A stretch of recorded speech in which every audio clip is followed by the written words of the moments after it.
Хайрлы.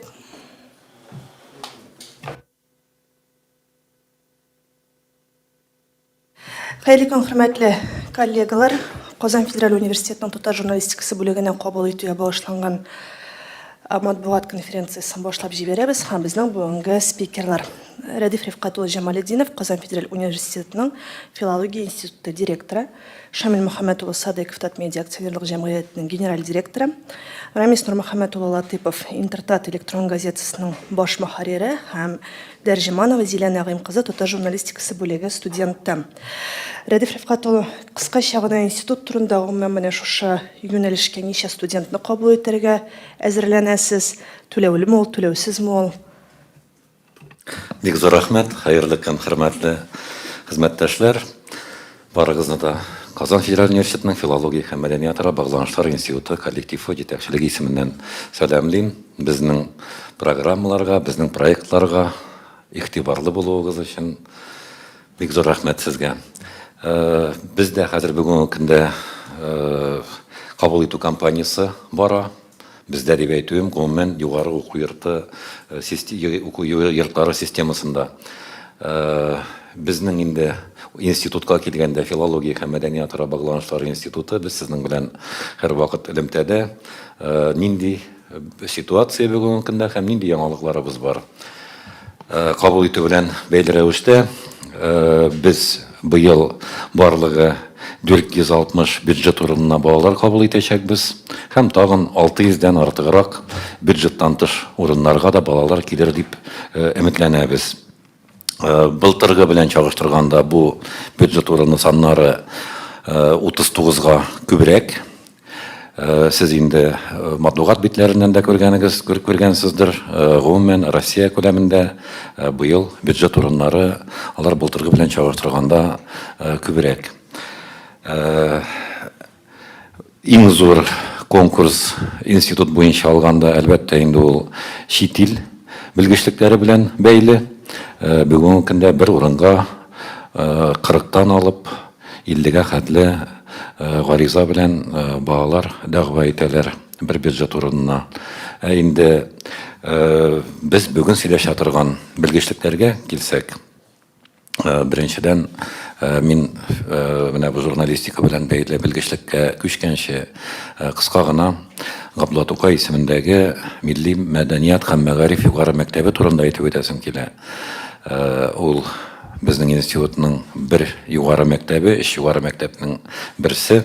Монда без татар теле әдәбияты юнәлешендә һәм шулай ук музыка белгечләре әзерлибез. Һәм республика заказы буенча педагогик кадрлар әзерләүче дә безнең нәкъ менә шушы югары мәктәпкә йөкләнде. Белгәнегезчә, 2018 елдан алып республика заказы буенча без төрле юнәлештәге укытучылар әзерлибез. Әйтик, математика һәм информатика, тарих һәм җәмгыять белеме, башлангыч сыйныфлар өчен укытучылар әзерлибез. Быел да ул эшебез дәвам итә. Республика заказы буенча без 150 баланы кабул итәчәкбез әлеге программаларга. Бу программаның үзенчәлеге нәрсәдә? Көндезге бүлеккә килгән балалар белән 5 елга килешү төзелә һәм уку йортын тәмамлаганнан соң алар 5 ел дәвамында әлеге үзләре алган белгечлек буенча эшләячәкләр. Һәм әгәр дә сессияны уңышлы тапшыралар икән, ай сайын 15 мең күләмендә стипендия алып укыйлар безнең бу балаларыбыз.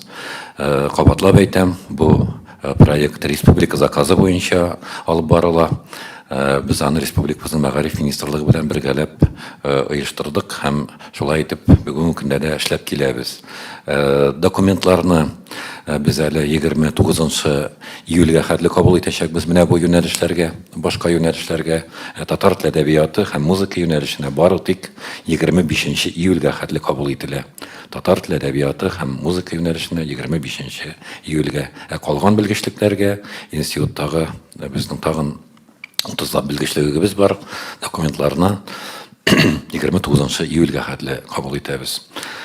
Без инде хәзер сезнең белән якынрак киләбез татар теле әдәбияты юнәлешендәге программаларга. Университетта, безнең институтта бүгенге көндә татар теле әдәбияты юнәлешендә 2 программа гамәлгә ашырыла. Аларның берсе педагогик білім беру юнәлешендә татар теле әдәбияты һәм инглиз теле укытучылары әзерләү программасы, һәм икенчесе филология, татар теле әдәбияты һәм журналистика программасы дип атала. Икесендә дә 25 бюджет урыны безнең, ягъни Россия Федерациясы түли әлеге программаларда укучы балаларның чыгымнарын, һәм балалар стипендия алып укыйлар. Без әлеге хәтле дә инде 2020 елга хәтле дә журналистика юнәлеше буенча белгечләр әзерләү өчен күпмелер күләмдә алып барган идек. Ләкин 2020 елда Шамил Мөхәммәтович белән сөйләшеп перезагрузка эшләргә булдык. Уку планын Шамил Мөхәммәтович җитәкләгән Татмедиа агентлыгы һәм аның белгечләре белән бергәләп әзерләдек. Һәм шунысы үзенчәлекле, журналистика белән бәйле барлык предметларны һәм практика өлешен бүгенге көндә журналистика өлкәсендә уңышлы, нәтиҗәле эшләүче журналистлар алып бара. Мин форсаттан файдаланып, Шамил Мөхәммәтович, сезгә, сезнең коллегаларыгызга рәхмәтемне җиткерәсем килә. Беренчедән, уку планын эшләү этабында сез бик актив булыштыгыз безгә. Һәм инде 1 сентябрьдән башлап, узган елның 1 сентябрьдән башлап, сез инде безнең балалар белән эшлисез. Шамил Мөхәммәтович һәм аның коллегалары тәкъдиме буенча без расписаниены шулай итеп эшләдек. Балалар 5 көн безнең институтта укыйлар. Атнаның 1 көнендә алар республикабызның Татмедиа карамагындагы төрле редакцияларда практика узалар. Һәм моннан тыш атнаның башка көннәрендә дә балаларның кызыксынулары булса, алар шулай ук редакциягә килә алалар. Ягъни безнең күз алдына китерәсез, әлеге программа республикадагы бу өлкәдәге төп заказчы белән бергә эшләнде һәм гамәлгә дә без аны бергә ашырабыз бүгенге көндә. Менә дигән практика базасы һәм бүгенге көндә әйтеп үтүемчә иң сәләтле, иң булдыклы журналистларыбыз, республика журналистлары безнең балаларыбыз белән эшли. Киләчәктә дә әлеге программаны тагын да камилләштерү буенча эш алып барабыз, сөйләшүләр алып барабыз. Бүгенге көндә инде мин кабатлап әйтәм, ассызыклап әйтәм, әле документлар кабул итү дәвам итә. 25 июльгә хәтле без бу программаларга документлар кабул итәбез һәм 26 июльдә балалар татар теле буенча имтихан тапшырачак. Һәм инде 17 августта без 1 курска балаларыбызны инде укырга кабул итү турындагы приказга кул куячакбыз. Игътибарыгыз өчен рәхмәт. Рәхмәт. Шамил Мөхәммәтович, менә бер уку елы дәвамында инде студентлар белән шөгыльләнәсез. Гомумән алар турында нинди фикер, өметлеме ул яшьләр? Хәерле көн, милләттәшләр. Рәхмәт. Безнең аңлавыча соңгы елларда республика җитәкчелеге тарафыннан зур бурыч куелды татар матбугатын үстерү буенча һәм бүгенге көндә бик зур ихтыяҗ республикада татар телле журналистларга. Кызганча каршы бу юнәлештә соңгы 1 ел эчендә КФУда татар телле журналистикасын бюджет урыннары нигезендә әзерләү юк дәрәҗәсендә иде. Шуңа күрә без инде уйладык, ниндер үзебез бергә катнашып, КФУ белән бергә бу юнәлешне ачып җибәргә һәм иң мөһим үзенчәлеге башка елларга караганда безнең төп принцибыбыз журналистларны әзерләү, татар телен камил белгән, татар әдәбиятын камил белгән балаларга нигезләнеп эшләнелә. Әлбәттә, төп ният татар телен камил белгән, татар телен белән кулланган кешеләрне, балаларны журналист итү. Һәм иң мөһиме ул журналистика, ул теориядән тормый, монда бик мөһим әйбер ул практик өлеш. Безнең мөмкинлек бар бу студентларны 1 курстан башлап үзебезнең эш рәвешенә кертеп җибәрергә һәм практик рәвештә безнең редакцияларда алар эшли укыйлар, эшли өйрәнәләр. Һәм иң мөһиме без инде менә нәрсәгә пресс-конференция оештырдык. Без мөрәҗәгать итәбез килә Татарстан кызларына, җегетләренә һәм Россиянең башка төбәкләрендә яшәгән кызларга, җегетләргә татар телен камил белгән балалар бюджет хисабына журналист булып китә алалар. Һәм иң мөһиме журналист булып эшли алалар. Чөнки бездә әле ул практик үткән кызлар, җегетләр эш урында алалар. Шуңа күрә бу туры эш, бик мөһим эш. Я хочу и на русском повторить, да, благодаря поддержке руководства республики в Татарстане активно развиваются татароязычные СМИ сейчас, и огромный интерес на рынке, спрос на татароязычных журналистов сейчас. Это действительно дефицит. И мы решили таким образом заняться сами Татмедиа, совместно с КФУ. Мы запустили новое направление. Главное отличие, что дети, которые хорошо владеют татарским языком, могут писать, говорить, мыслить на татарском языке. Вот из этих детей уже делать журналистов. И я хочу сказать, что первый набор, который вот мы в этом году целый год занимались, он был очень успешный, удивительно. Из 23 детей практически большинство из них начали в редакциях работать, проходить практику. И главное, мы упор делаем на социальные сети и новые информационные технологии. Мы сейчас понимаем, что вся аудитория сейчас сидит в социальных сетях, вся аудитория пользуется ТикТоком, Инстаграмом, Ютубом, сайтами. И наша главная задача – сформировать нового формата журналистов, умеющих работать на новых платформах, знающих эти все элементы работы. И самое главное, они в совершенстве должны владеть татарским языком, говорить, писать, думать. Вот это ключевое. И вот Рамис еще добавит очень важный момент. Язык – это живой организм, он постоянно меняется, он постоянно обновляется. Поэтому периодически СМИ, редакции наши, они вносят определенные новшества в систему работы. Это касается и технологий журналистской работы, и это касается и языка, татарского языка. Наша задача, чтобы язык был понятен, легкий, в интернете сложными уже конструкциями не сможешь работать. Поэтому в этом направлении вот Рамис Латыпов, главный редактор татарской редакции Татар-Информа, им ведется огромная работа по формированию новых подходов строения новостных материалов на татарском языке. Поэтому огромная работа идет. Я на русском специально говорю, для того, чтобы в некоторых регионах России, где живут татары компактно, тоже могли об этом знать. В Казани бесплатно 25 мест бюджетных для татароязычных журналистов, ребят. Приходите, и там все условия для обучения, общежития, самое главное бесплатно. И самое главное, вы сможете потом себя найти в журналистике, найти работу. Вы, Татмедиа, нужны, нам нужны татароязычные журналисты. Шуңа күрә шул чакырабыз бүтән Татарстаннан читтә яшәгән хезмәттәш милләттәшләребезне. Килегез, балаларыгызны җибәрегез. Алар үзләренең карьераларын татар журналистикасында төзей алачаклар. Монда тәҗрибәле, Татмедиада тәҗрибәле журналистлар сезне укытырга алынды. Һәм иң мөһиме, аның нигезе, базасы филология институты. Андагы белгечләр телнең дөрестлеген, телнең матурлыгын сезгә өйрәтәчәкләр. Һәм без бергәләп иң мөһиме яңа технологияларда, социаль челтәрләрдә, татар телендә заманча итеп эшләүче яңа форматтагы татар журналистларын үстерәбез. Һәм безнең менә беренче поток 23 бала сезнең менә каршыда зилә утыра. Ул хәзерге вакытта Ялкын журналында безнең Татмедиа Junior дигән проектыбыз бар, социаль челтәрләрдә эшләүче, бик актив эшләп кирип китте. Шундый ук Зилә кебек 23 җегетебез, кызыбыз бар. Алар бөтенесе дә бүгенге көндә ел дәверендә эшләделәр. Аларның берсе дә читтә калмады. Һәрберсе татар телендә, социаль челтәрләрдә төрле проектлар башкардылар һәм бик уңышлы эшләп киләләр. Мин көтәм, алга таба да шундый акыллы, кызыклы, телне яраткан татар балалары, кызлары, җегетләре безгә киләчәк дип. Рәхмәт. Сезгә рәхмәт. Рамис, укыту программасын төзегәндә нәрсәгә аерым игътибар иттегез? Сез бит инде практик юнәлешен алып барасыз әлеге яшьләрнең. Нәрсәгә басым ясалды? Менә безнең үзебезнең билгеле бер тәртиптә кабул ителгән журналистларны әзерләү бер схемасы бар иде, ул инде эшләнелгән иде һәм ул үзен нәтиҗәле күрсәтте дип мин саныйм. Бу бик кыска вакыт аралыгында интенсив рәвештә журналистиканың төрле тармакларына кешеләрне өйрәтү.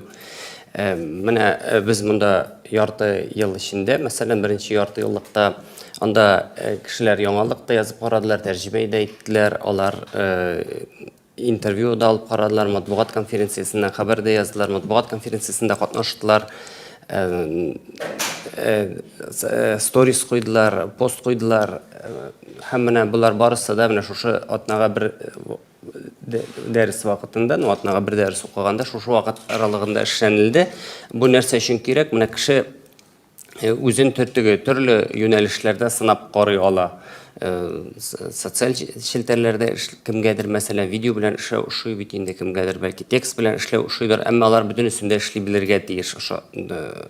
Һәм шушындый программа ул төзелде. Минемчә ул шулай ук үзенең нәтиҗәсен бирде. Кешеләр төрлечә эшләп карадылар. Мин тагын шуны әйтәсем килә иде. Менә бу курс ул нәрсәсе белән дә тагын уңышлы. Бу филология институты булгач алар телне дә яхшы беләләр һәм киләчәктә ул кешеләр хәтта без билгеле беренче чиратталарны татар журналистлары булсын дип телибез инде. Алар татар журналистикасы өлкәсен түгел, бүтән өлкәне филологияны сайласалар да, менә бу белемнәре аларга һичшиксез ярдәм итәчәк, чөнки без үзебез күреп торабыз, хәзерге вакытта менә кеше социаль челтәрләрдә юк икән, ул бөтенләй юк үзе дә. Ничек дип әйтим, менә шушы өлкәдә эшләгән кешеләрдә шундый күренеш күзәтелә. Кеше мәсәлән бик танылган, мәшһүр ниндидер хезмәтләр башкарырга мөмкин, әмма әгәр дә социаль челтәрләрдә ул аны тиешенчә итеп тәкъдим итә алмый икән һәм ул хәтта бәяләнмәскә дә мөмкин аның хезмәтен. Без хәзер шушындый заманда яшибез үзебез. Бу ниндидер бер уйлап чыгарылган әйбер түгел, бу бөтен дөньяда шулай, без шундый күренеш күзәтәбез. Билгеле монда татар теленең ниндидер бер үзенчәлекләре бар. Менә безнең телебез бит инде бүтән төрле җөмлә төзелеше башкача. Һәм менә шушы үзенчәлекләрне без исәпкә алырга тырыштык. Бу программаны төзегәндә без аны шулай ук һавадан алып язмадык. Безнең мәсәлән яңалыклар стандарты ул алынган Россиядәге мәгълүмат чараларының стандартларыннан һәм татар теленә җайлаштырылган. Без менә өйрәндек ул РИА-ныкында, ТАСС-ныкында, Russian Today-ларныкында өйрәндек. Менә үзебезнең стандартларны төзегәндә һәм шушы студентлар да алар шушы яңалыкларны язганда шушы стандартлар нигезендә без аларны укыттык. Кыскача шул. Рәхмәт. Зилә, сез бүгенге көндә татар журналистикасының киләчәге дип сезгә карап утырабыз инде. Гомумән менә практика узу дәврендә нинди кызыклар булды һәм киләчәктә кайсы редакциядә менә эшләргә хыялланасың син? Исәнмесез барчагызга да кыскача хәзер үзебезнең уку турында әйтеп китәсем килә. Студент буларак безнең өчен әлеге программа көтелмәгән иде, чөнки алдагы елларда да филология һәм журналистика юнәлеше эшләп килә иде, ләкин аның форматы башка иде һәм безгә кайбер укытучылар да хәтта әйтәләр иде, сез анда филологлар, сез өчен филологлар, без үзебезне журналист итеп сизмәйдек тә, менә Шамил абый һәм Рәмис абый белән дәресләр башлангач, безне беренче көннән үк менә практикага алып керделәр һәм без шунда инде үзебез өйрәнә башладык, һәрбер әйберне тотып карап, сизеп белә башладык. Һәм шәхсән икенче семестрдан без инде редакцияларда практика уза башладык, безгә уникаль возможность бирелде. Нинди редакциядә телибез, шунда эшләп карарга. Кайберләре Татмедиадагы журнал, газетларда калды. Нары ГТРКда һәм ТНБда практика узу мөмкинлеге иде. Мин шәхсән үзем ТНБның яңалыклар бүлегендә практиканы уздым. Һәм практика узу дәврендә иң кызыгы нәрсә иде? Менә теорияны барыбер әле алай нык белмичә, хәзер эшли торган журналистлар белән бергә эшләп, алар белән контактка килеп, шул ук операторлар белән шул ук интервью алганда, менә инде практика вакытында эшне белү, булай эшләргә кирәк икән, менә теге журналист соравын булай бирәм, мин дә шулай биреп карыйм әле, биреп карадым, уңышлы булып чыкты. Менә шул практиканың уникаль ягы, менә теориядә гына түгел, аны укып кына түгел, инде менә тотып карап белү иде минемчә. Һәм минем төркемдәшләрем дә безнең әлеге курсны уникаль дип саный, чөнки без бик белмәдек нәрсәгә барабыз һәм бик кызыклы килеп чыкты. Һәм менә күбесе кемнәр практика үтте башка редакцияларда, алар да шундый фикердә. Бөтенесенә ошый, менә әлеге эш безне беренче көннәрдән үк менә өчен журналистлар ясау һәм шулай Шуның өстәвенә институт тарафынан да безгә филология белеме бик көчле бирелә. Бездә шул ук татар теленнән, әдәбияттан бик көчле укытучылар һәм менә шул телне дә белеп, практиканы да белеп бергә эшләү, минемчә, киләчәктә бик уңышлы булачак. Рәхмәт. Сораулар, рәхим итеп. Мәгълүмат биреп китим, әлегә сораулар уйлана торгандыр. Менә без Шамил Махмутовичка шулай әлеге мәгълүматларны алып килдек. Хәтта без инде һәр көнне дип әйтерлек элемтәдә торабыз. Бу бүгенге сәгатькә менә шушы минутка булган мәгълүматлар. Безнең әлеге программага әлбәттә нигездә гаризалар кирде Татарстан Республикасыннан. Шулай ук башка төбәкләрдән дә гаризаларыбыз бар. Башкортстаннан 4 гариза, Әстерханнан берәү, Киров өлкәсеннән 2 гариза, Кырым Республикасыннан берәү, Оренбург өлкәсеннән берәү һәм Пермь өлкәсеннән шулай ук 1 гариза бар. Без инде менә бу пресс-конференцияны оештыру алдыннан да һәм хәзердә тагын сезгә мөрәҗәгать итәбез. Әлеге пресс-конференцияны оештыруның максатларының берсе Шамил Мөхәммәтович әйтеп үтте. Мөмкин булган кадәр сәләтле журналистика белән кызыксынган балалар килсеннәр иде. Инде бүгенге көндә дә бер урынга 3 гариза бар, 3 кеше бар. Һәм әлеге гаризалар, алар башка юнәлештәге гаризалар саныннан бер яктан саны буенча аерылалар, ләкин сыйфаты ягыннан алар икенче. Безнең әйтик, чит телләргә мин әйтеп үттем, 40-50 гариза бар бер урынга, ләкин алар бик күп юнәлешләргә документларын бирәләр. Һәм кайсы юнәлешкә узалар, алар инде шунда керәләр. Ә монда бу юнәлешләргә гаризаларын тапшырган балалар, алар барысы да нәкъ менә шушы программага әлеге белгечлеккә керергә теләгән балалар. Ләкин без инде үзебезнең алга тагын да амбициозрак, зуррак бурычлар куябыз. Тагын да әле бу программа турында ишетмәгән балалар бардыр, әтәйләр бардыр. Алар да ишетсен һәм алар да әлеге мөмкинлектән файдалансын иде, максималь рәвештә файдалансыннар иде дип оештырылган чараларыбызның берсе бу. Рәхмәт. Иң мөһиме, бүгенге көндә Татмедиадан түгел, ТМБ, ГТРК, Республиканың ватаны Татарстан гәҗите бар. Бик күп татар телендә чыгучы мәгълүмат чаралары, аларда зур дефицит татар кадрларына. Әле бу белем алуына түгел, бу балалар өчен даими тотрыклы эштә урыны булу билгеле. Һәм беренче, икенче курстан башлап ул балалар инде үзләренең тормышта юлларын табачаклар. Бүгенге көндә Татмедиада беләсез, инде 100дән артык мәгълүмат чарасы бар. Һәр бер район үзәгендә безнең район гәҗитебез бар, телеканалларыбыз, радиоларыбыз бар. Бүтән төр татар телендә чыгучы мәгълүмат чаралары бар. Бүтән өстендә дә кадрлар кирәк, татар телле кадрлар кирәк. Бу уникаль мөмкинлек, чөнки күп кенә җирдә әле син укуын укырсаң, дипломын алырсың, ләкин эш табуың сорау астында. Ә монда инде эш урыны сезне көтеп тора. Рәхмәт.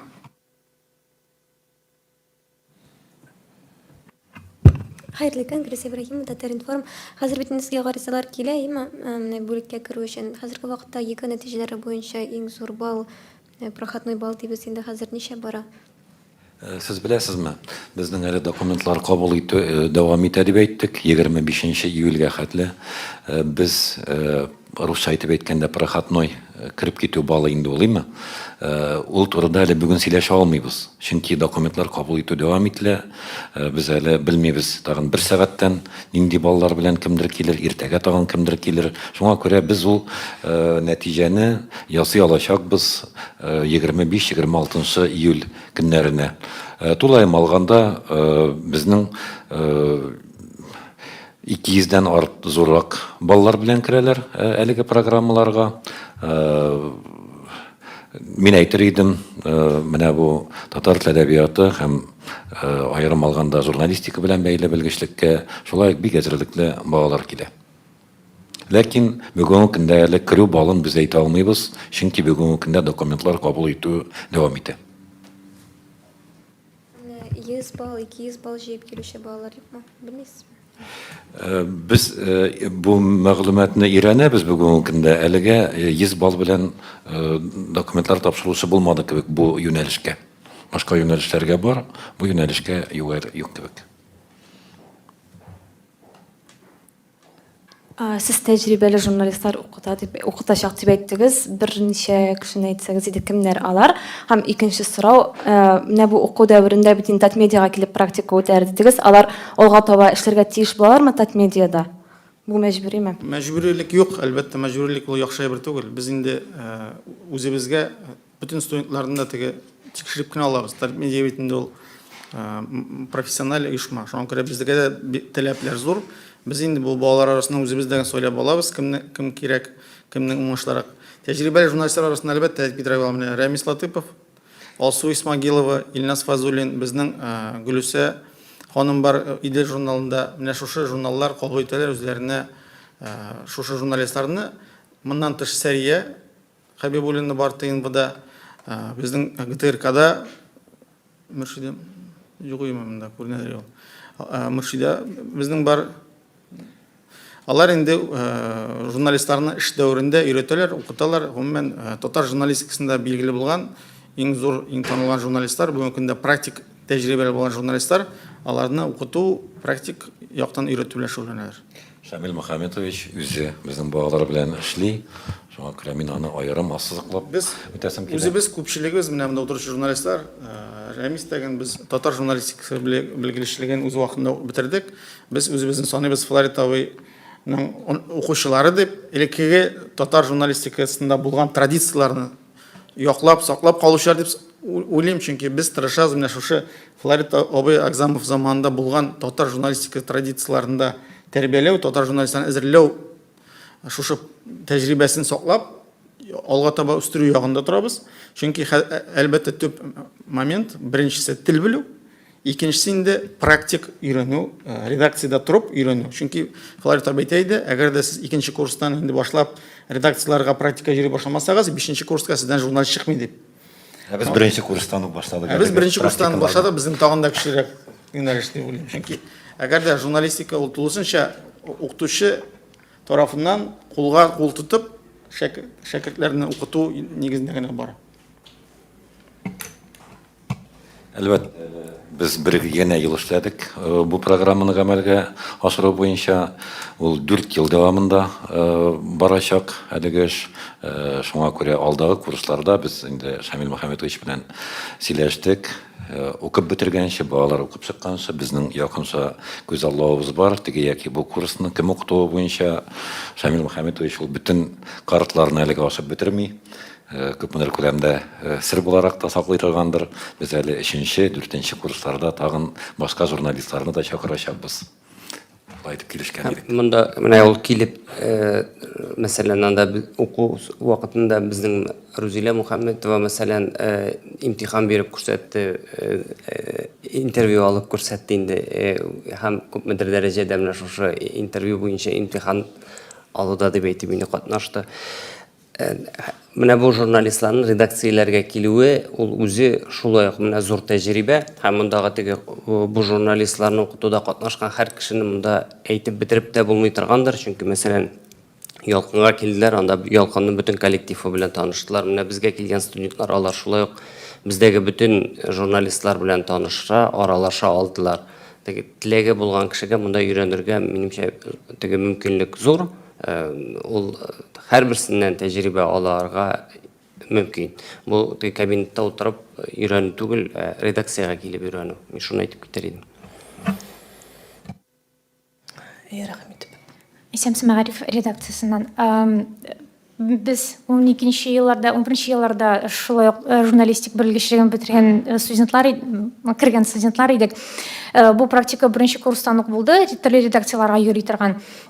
Иң мөһиме, без журналистикада укыган вакытта татар әдәбиятын өйрәнмәдек. Менә бу бармы хәзерге вакытта? Һәм ни өчен шул ук 5-6 ел элек студентларга татар әдәбияты нәкъ менә укытылмады? Татар әдәбиятын укыту турында мин әйтеп китә алам. Бездә әдәбият буенча аерым юнәлеш бара. Башта бездә әдәбият белеменә кереш булды. Димәк, бүтән әдәбиятның бүтән жанрлары, бүтән үзенчәлекләре белән таныштырдылар. Аннары инде бездә гасырлар буйлап 19-нчы гасыр башы әдәбияты, 20нче гасыр, 21нче менә һәрбер әдәбиятның һәрбер этапларын без өйрәнәбез. Димәк, әдәбият буенча бездә тулаем уку бара. Ни өчен әлеге хәтле әдәбият буенча аерым курслар булмавына инде без җавап бирә алмыйбыз. Ничек кенә булмасын, ахыр хәерле булсын. Хәзер инде менә шушындай программа булдырылды. Монда Шамил Мөхәммәтович та әйтеп үтте, мин дә әйттем. Без менә бу төркемгә туплаган балаларны әзерләүдә бик зур игътибар бирәбез. Тел буенча белем күнекмәләренә тәрбияләүгә һәм әдәбият, мәдәният буенча да шулай ук төпле фәннәр курслар булачак. Рәхмәт ансыраулар. Рәхмәт. КФУның битен тагын бер татар журналистикасы бүлеге бар. Сез алар белән дә сөйләшкән идегезме? Әллә алар юк, бездә без татарларны, татар бүлеге булмаячак дип әйттеләр монда сезгә сразу. Biz алар белән сөйләшмәдек, ләкин соңгы 5 ел эчендә кызганычка каршы татар КФУның бу журналистика медиа школасы дип аталамалар. Югары мәктәбеннән студентлар безгә килми башлады.